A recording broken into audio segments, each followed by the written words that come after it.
there, you are welcome. I'm so excited to have you here. You're welcome to the Baby Dot Show. My name is Chika Samos. If this is the first time you're meeting me, why meet me for the first time?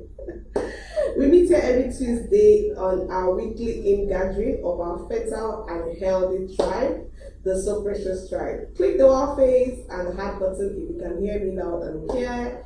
And let me know where you're joining me from. I'll be in the comment section to say hello and to address your concerns and your questions. And we'll be sharing today, continuing on the series that we started 2 weeks ago, everything you need to know about PCOS, polycystic ovarian syndrome. This is the part 2. We started sharing from the part 1. So if you missed the previous session, please do catch up. Click the link in the comment section to know, because we did a lot of basics definition about why PCOS is different from every other health or infertility condition, so that you would not miss very good details. So in this show, we're sharing deep truths. Trust me, you need to quickly call in your communities to join. Research shows and says that 1 in every 5 urban adults knows someone struggling with PCOS. It means that you know someone that probably knows someone that is struggling with this health condition. And we're doing a series on it because it's a whole lot of topics. There's a broad conversation today. It's not something that we can do in just one hour broadcast. So the value you're going to be getting, as you get in our broadcast, will give you most control about your life, taking charge of your life and your fertility, and to differentiate the junk from reality and what works. Yeah. So let me know where you're joining from. I'm streaming to you from Lagos, Nigeria. So today we're taking part 2 of the PCOS series, and we're discussing its impact. What is it about? How does it impact fertility? Can I have a child if I've been diagnosed with PCOS? How do I even know what it's about? So in this show, it's suitable for today's everyday urban adults. You're about to wed, newlywed, married, trying for a child, trying to overcome a health condition, whatever is your story, wherever you are in your fertility or health journey. You can be confident in knowing that you have the full holistic picture in this show, and that's what we do here every Tuesday.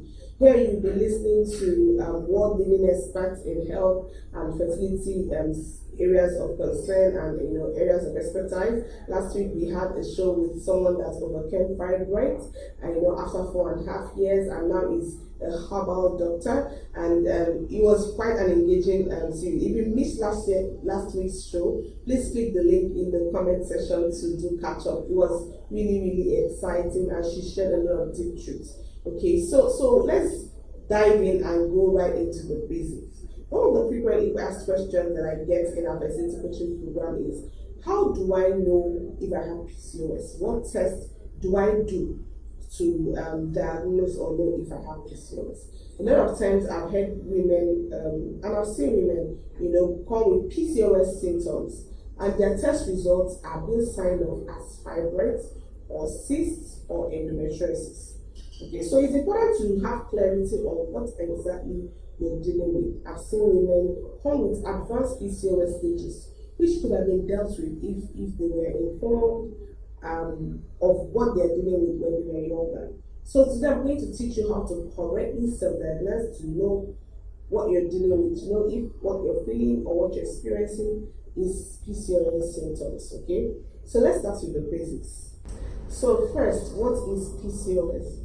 PCOS is, I'll call it a symptom. It's a syndrome, not a disease, because the way it is diagnosed is identifying specific collection of symptoms and taking off and ruling out other potential causes. There is no single PCOS blood test. There is no such thing, yeah? So it's just a long list of symptoms and test results that create a specific profile that we now label PCOS. So a fair amount of controversy, surrounding the exact collection of symptoms needed to make a PCOS diagnosis has happened. So oftentimes you hear, and they'll tell you anything from 5 to 20% of women may have PCOS. This is because different definitions, have led to different estimates. However, everyone agrees, this is a common agreement, that we all agree that PCOS is the most common female endocrine disorder that is seen in today's urban adult, today's urban women. Yeah, so it is the leading cause of infertility, the disorder. It is more than a gynecological disorder. It's a systemic whole body disorder that affects metabolism, that affects immune system, affects cardiovascular system, the guts, the skin, the mind, everything really. It's a whole body wrecker, So the endocrine, system, just so you know, is the collection of the glands that make, hormones and chemical messengers that travel throughout your body, work. So the endocrine disorder is any ailment at all that involves, giving an over or under production of the hormones or any other part of the transport, the reception or the elimination of, of these hormones. So once there is any disorder of such kind, that is when you know that there is an endocrine disorder. So how does it do that? Well, to understand how to treat PCOS or any other infirmity, really, you need to understand and agree on what it is. Okay, so the definition that I find most useful is the one developed by the Androgen Excess and the PCOS Society. This definition was recently, reaffirmed at the International Synopsis hosted at the Center of Research and Excellence in PCOS in 2018. So according to these two institutes, a woman has PCOS. Listen, if she has number one, hypoandrogenism, it's an above average level of androgens. Okay, androgens are the male sex hormones. Okay, so such as the testosterone. So this is a required symptom. This symptom is a constant K. It's a required symptom before you say you have PCOS. So the hypoandrogenism can be documented through a blood test or by observing symptoms of elevated androgen levels, such as acne, unwanted hair in cases where normally only men have it, like the face, the chest, the back, the chin, okay, and thinning of the hair of the scalp. Yeah. So testosterone is the most common and well-known androgen. We also have the ADEAS. It's another androgen that is elevated in subset of PCOS women, very small subset. Okay, so for simplicity, just so that you can relate to what I'm saying, I often refer to androgen as testosterone, even though in some cases there could be, a DHEAS component. So additionally, for a PCOS diagnosis, a woman must have one or both of the following symptoms I'm going to mention right now. Number two, the first one we said was the high elevated testosterone. So the number two is irregular or absent menstrual cycle in women of reproductive age, not a woman that has hit menopause. Yeah. So an irregular cycle, simply defined as anything that is less frequent than once every 35 days. Anything more than frequent, that frequents more than every 21 days is a cycle that varies, in length by more than a few days, or a cycle where bleeding lasts longer than 7 days. You get that? So the third symptom is your polycystic ovaries, as seen in an ultrasound. This is, I know it sounds scary, but what this means is due to hormonal imbalances, the ovaries contain more, many small follicles. Let me explain. All women's ovaries are full of follicles. The fluid sacs that each has a single immature egg. So when ovulation occurs properly, one follicle grows and develops each month until the egg bursts from the follicles. That is when we say ovulation has happened, and travels down the fallopian tube into the uterus. If it's not fertilized by a sperm, then it degenerates or leaves the body through the lining of the uterus, and we say that menstruation has happened. Okay, so at the start of a normal menstrual cycle, a normal one, many follicles begin to develop, and only one is recruited, adopted to fully develop and release its egg. When that follicle is chosen, the other follicles take back, they regress. Okay, and in a healthy ovary, what we see is that you may see that several tiny follicles, or one large one more mature follicles. That is what you see. But in women with PCOS, no specific specific follicle is recruited to be the one that will ovulate. So to a large number of, you're having a large number of developing follicles continuing to exist and just there. So these follicles are sometimes described as, I call them a syringe of pearls, because they form, along the outer rim of the ovaries. So these cysts are not dangerous. But when no single egg fully matures and does that cycle or bursts from the sac, ovulation does not occur. So when a woman does not get her period regularly, lack of regular ovulation is a major cause of infertility suffered by so many women with PCOS. So polycystic ovaries are diagnosed through a transvaginal ultrasound and are evidenced by a broken ovulation process. So they don't cause PCOS per se, they are symptoms of PCOS. You get it now. So that's it. So if you're just joining us for the first time, please hashtag first timer. If you're watching by Rate Broadcast, hashtag Rate Broadcast. And we're discussing PCOS. So if you have any of the symptoms we have described, the polycystic ovaries, the irregular, menses and hyperandrogenism, then you're approximately among the 10% of the women around the world which are likely dealing with PCOS. Remember, PCOS is a diagnosis of exclusion. Okay, there are other conditions, really serious conditions, that can look like PCOS. Only a doctor can, rule out endocrine tumors, Cushing's syndrome, congenital hyperplasma, and other endocrine diseases or disorders. But if your doctor can't find anything else causing these symptoms, and you meet the definitions we have just narrated, then it's pretty safe to assume that you have PCOS. Okay, so let's discuss some other PCOS infamous, not so popular symptoms that a lot of people deal with. Okay, so these symptoms are in some degree, commonly shared among PCOS, women. So here are some common ones that that you likely send it to your doctor or send it to Dr. Google.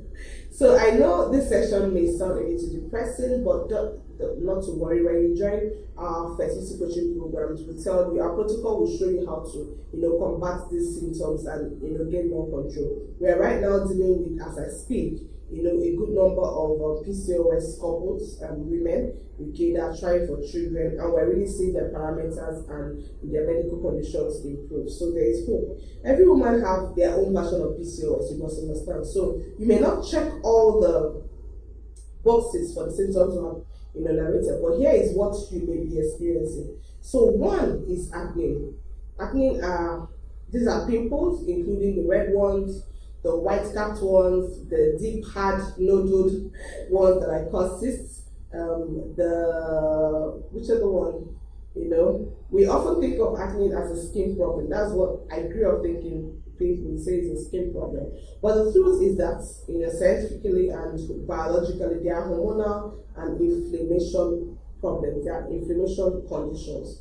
High testosterone levels, plus an inflamed skin tend to excess oil, and an altered skin, microbe. The collection of bacteria that resides on our skin, and are supposed to protect it also contribute. So the result is an oily, inflamed skin, covered by an unfriendly bacteria. This is a sure recipe for frequent, breakouts. Another experience could be the alopecia. The alopecia is caused by high levels of testosterone. Okay, it's the thinning of the scalp of the hair, or scalp hair loss, somewhat similar to a male pattern baldness of the hair. Yeah. So the third symptom is the elevated testosterone levels, which triggers the hair follicles on the face, and you start seeing people with hair on their face, on their abdomen, on their legs, on their chest, on their back, dark hairs, just like you will have it in men. The fourth symptom is infertility, inability to get pregnant. PCOS is the leading cause of female infertility. It's the primary challenge, that you see is irregular or missing or absent ovulation, but it is more complicated than that. Women with PCOS have a variety of, hormonal and inflammation dysfunctions. So even with fertility, conventional, normal, medical treatment, women with PCOS are less likely to get pregnant than those without PCOS. Another symptom is menstrual dysfunction. When a woman with regular periods, we'll find that it's like clockwork, 28 days, give or take a week, and her period will last for 4 to 5 days. Yeah. So many women with PCOS have a menstrual cycle that is irregular. In at least one of the following ways. One is that you find some their cycle is shorter than 21 days. Okay, some their cycle is longer than 35 days. Okay, this and also if your cycle length frequently varies by more than 8 days, you have an irregular cycle length. You must know that. There is no fancy term for this particular one. So if you go 90 days or more without a period, it is called anorexia. It is you have to seek intervention immediately because it increases the risk of endometrial cancer. So if your period is exceptionally heavy, okay, these are signs of when it's exceptionally heavy. This is you're using more than one sanitary towel or one sanitary product for every 2 hours, for example. Simultaneously using multiple sanitary products, passing cloths larger than 1 inch, or frequently staining clothes. So another one is miscarriages. A miscarriage is a spontaneous, planned, unscheduled pregnancy loss. So people will call a pregnancy loss after 20 weeks of stillbirth. 30 to about 50% of PCOS pregnancies end in miscarriage. So PCOS causes imbalances in many hormones, including the testosterone, the estrogen, insulin, progesterone, luteinizing hormone. Additionally, there are challenges involving the health of the placenta, the vascular system, the liver, and more. All of which all contribute and increases the risk of a pregnancy loss. So before you even start trying to conceive, and this is what we recommend a lot, we strongly advocate treating the root causes of the PCOS and getting systemically healthy, so that you're in sync and you're more likely to get pregnant, maybe naturally, and stay pregnant for full 40 weeks when this is addressed. Yeah. So obesity is another symptom. Obesity is defined as a body mass index (BMI) of 30 or higher. 70% of PCOS women are overweight or obese. No matter what you weigh, compared to a non-PCOS woman who weighs the same as you, you are more likely to carry, viscerian fat, and that's the belly fat that gives you the infamous apple shape, yeah? Associated with higher rates of heart disease, fatty liver, and other diseases like diabetes. So if you're just joining us, please hashtag first timer, hashtag rebroadcast if you're watching the rebroadcast. We're discussing PCOS. So let's discuss the lesser known, not too scary symptoms. Here are some more annoying symptoms that you may be experiencing that maybe your doctor or you don't really know they are connected to PCOS. One is it's really a mouthful, ACANTHOSIS. Okay, one is these patches of velvet darkened skin that are often caused by insulin resistance. The good news is that they usually fade once your insulin levels are back under control. You see them on your neck or at the back of your neck or on your shoulder. Okay. The second one is the GINGIVITIS hormone. It's a mild form of periodic. It's like a periodic disease, which is like the swelling of your gums and in your mouth, round about the bases of your teeth. Women with PCOS have an altered, oral microbial, the bacteria that live in your mouth, and this causes them to often have mouth odor or disease, gum diseases, that women without PCOS. Another one is irritated bowel syndrome, or on your gastro reflux. This is consisting of any of the combination of frequent abdominal pain, feeling bloated, diarrhea, constipation. These are all symptoms that they're not so popular, but they are creating burning sensations. Basically, PCOS, it's deregulates your entire gastro tract system from the mouth all the way down, to your large intestine. So it makes it hard to keep anything moving smoothly, regularly in the right direction. Another area is skin tags. Okay, these are little knobs of excess skin that look like little balloon moles. Okay, usually attached to the skin, by a tiny stalk. They are annoying, but they are growths. Okay, they are eventually, they can actually turn to anything, turn to a cancer. They are related to insulin resistance. So once you get your insulin under control, a lot of times you see that they dematerialize and they don't grow anymore. So if you have any of these things we're discussing about, another area you could be experiencing is sleep disorder. Women with PCOS have higher rates of sleep disorders than women without PCOS. Some have even been related to insomnia, okay, which is difficulty falling asleep or staying asleep. It's extremely common, especially in urban adults. PCOS women, metabolize melatonin and cortisol. Melatonin is a sleep hormone, cortisol is a stress hormone. These two hormones are critical to the sleep and wake cycle, and at abnormal levels, they are off-reading within the 24-hour day. So in cases of insomnia, it's seen especially with depression and anxiety, and these are all linked to PCOS. Okay, so additionally, regardless of weight, women with PCOS are more likely to suffer from sleep issues, which is when the person momentarily stops breathing in their sleep. Okay, some people call it sleep disorder or sleep anemia. So they also contribute to the wild era of chronic health conditions, including blood pressure issues, diabetes, obesity, and mood disorders. Yeah. So let's talk a little bit about the silent, long-term, scary risk of PCOS. This is the scary stuff, and that is why I don't think the symptoms of trying to fix it in a trial and error approach, fixing PCOS trial and error approach is gonna work. It has to be fixed holistically. So most women with PCOS have underlying chronic inflammation, insulin resistance, gut inflammation, or hormonal imbalances, and most protocols don't address this. So over time, what happens is that these conditions progress to long-term health conditions. So one reason that PCOS research is underfunded is because most of these symptoms, that I've already listed and we have discussed, won't put you in the hospital. They are like, people are living with it, yeah? So they might impact your self-esteem and your quality of life.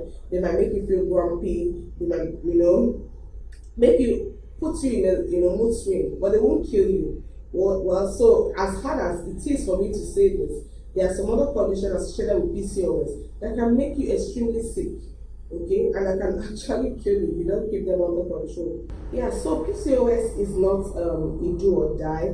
There are already research-based, evidence-based tools to manage them and to actually get pregnant naturally if you're dealing with them. And we're going to continue on this series, okay, and I hope you learned something that you're going to apply. If you have any questions, you have comments, concerning what we're discussing, please put it on the comments below, and I'm going to come to the comment section to engage with you. So we meet next week where we're going to be discussing a lot more about this. Keep living healthy and keep giving the world your best.